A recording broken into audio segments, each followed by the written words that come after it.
Thanks, Linda. Yep. I think the chances of it being not so bad are over. I am good whenever you guys are good. I can have it up. I'm up. Just talk to me again, Paul. Yeah, you good? Audio 1, 2, 3, 4, 5, 6, 7, 8, 9, 10. Okay. Are either one of you guys, are y'all going live on It's going your? to be streamed on our website. Oh, on the website. Okay, Yeah, that's fine. So you are rolling on it?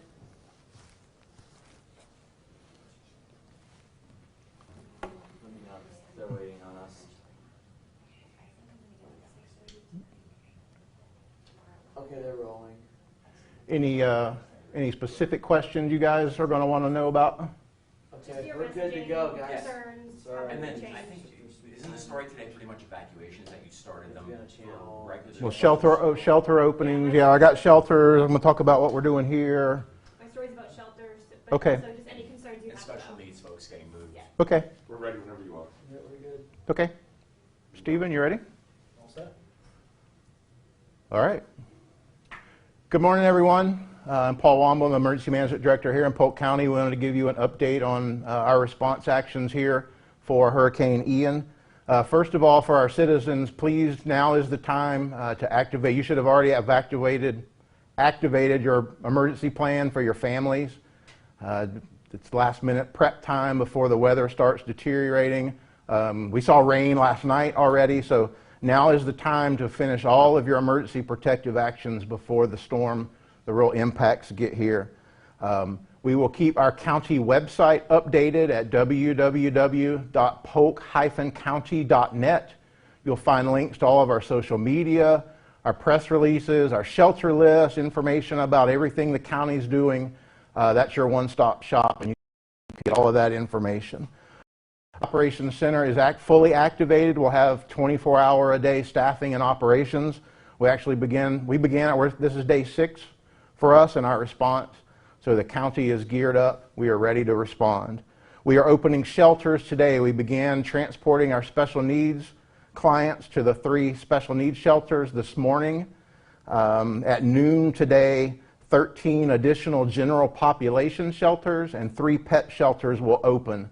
Though again, that list of those sites are on our county website. Polk County does not have hurricane evacuation zones. We're getting a lot of questions here about where is my evacuation zones. The coastal counties have evac zones based on storm surge, the water that the storm will push up, in this case, from the Gulf of Mexico. We do not have storm surge. In Polk County, sheltering is for high wind areas and low-lying areas that historically flood, which our biggest threat from Hurricane Ian are 3 facets. 1 is the hurricane winds, 2 is the increasing tornado threat, and 3 is the potential for flash flooding. A lot amount of rain in a very short amount of time can lead to flash flooding. That threat increases this afternoon and tonight, goes way up tomorrow based on the forecast and everything the National Weather Service is telling us. That threat will begin again tonight, will last into Wednesday, overnight Wednesday, and through the day on Thursday, potentially not clearing until Friday. So everyone should plan to, hunker down wherever you're sheltering, seeking shelter. You could be there for a couple of days. Bottled water, a way to recharge your phone at this point, a way to get information. All of the radio stations that we would utilize, all that information, you can find that on our website.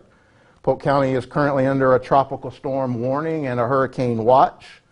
The flood warning for the Peace River that's been in place for a couple of weeks already is still in effect, and there's a flood watch issued.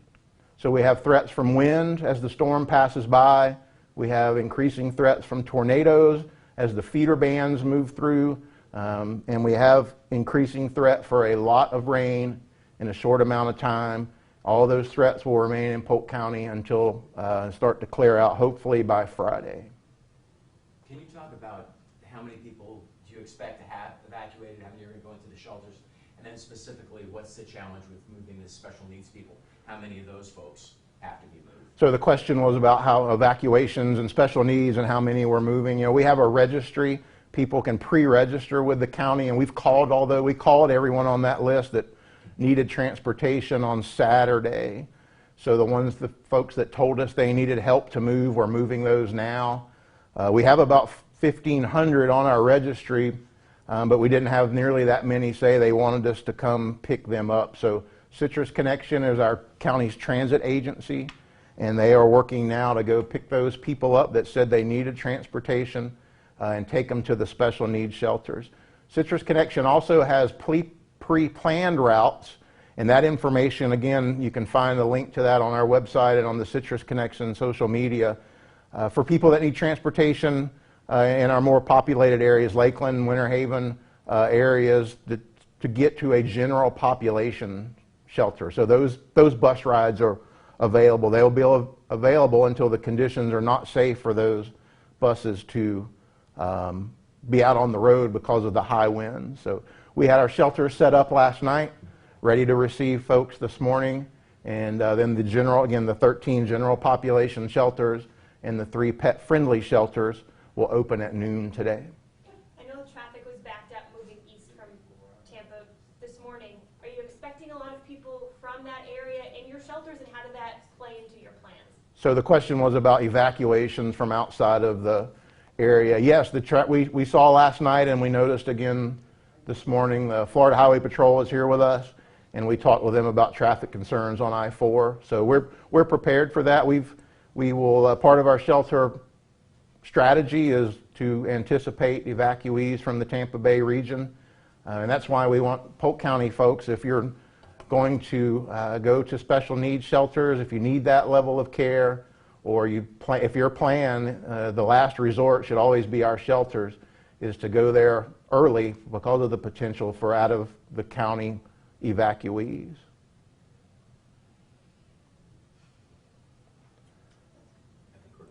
Okay. Again, just to close, our county website is the one-stop shop, www.polk-county.net. All the information and our social media is where we will put out any changes, any updates, anything related to additional closures or changes in anything with government services. I just thought something else. The information lines are open, right? Correct. There's different phone number. The different phone numbers to call, again, those are out on our county website. Are you getting a lot of calls, and what would those folks be saying? We're getting calls about where are the shelters. Again, the flood. That's why I mentioned the evacuation zone and the flood zone. Rightly so, the coastal counties and the state is pushing that message, right? So we don't have those evacuation zones in Polk County because it's based off of storm surge. And what number do folks call if they do have another question? They can call our main citizen. The main EOC line here is 863-298-7000. And Paul, I know you're not a meteorologist, but when you're looking at this track now, there are some that show the eye coming right over Polk County. How concerned are you about the actual conditions? Well, we're concerned. Anytime there's a threat for any severe weather, in this case certainly tornado and flood, we have to be ready to be able to respond to that, and we want everybody to stay safe.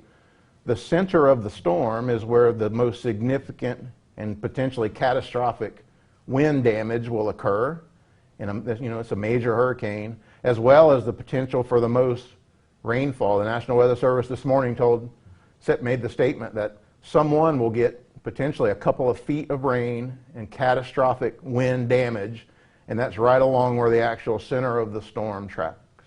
So we're very concerned. I know there are no tolls on the Polk Parkway now, probably other parkways throughout the state. Any plans for road closures or changes? No, we want to obviously keep traffic flowing. Flooding concerns could cause road closures, post-storm, and that's why all the rainfall is concerning. And you guys are going to be closing down the sandbagging stations. I know this morning they were really, really busy. Yeah, we've had a large demand. I've talked to several of the other counties the last couple of days. There's a lot of demand in the region for sand and sandbags, so we'll close that down because of conditions. And the county staff for our roadway maintenance division is who distributes those sandbags for us. They have other duties during the storm and certainly post-storm. And we want our staff. We have to keep our staff safe, and we don't want the public out, in line to get those bags when conditions will start to deteriorate. So that decision is because of safety. And it closes at 11:30 today? 11:30, yes. People know. Yep. What about, like, livestock, like roaming? Like, what if you see catastrophic flooding and wind that blows fencing down and you have... Yeah, the questions about livestock and flooding, you know, we have numerous partners that we'll work with very closely all the time, and certainly in this response, Polk County Sheriff's Office with their agricultural units, as well as, you know, state agencies. There's a state has an animal response team. So, you know, the agriculture community, just like all other pieces of our emergency management plan, you know, they have resources and they have staff, and they'll be able to respond to those type of situations as well. All right, thank you all. We'll do this again at 4 o'clock this afternoon. Thank you.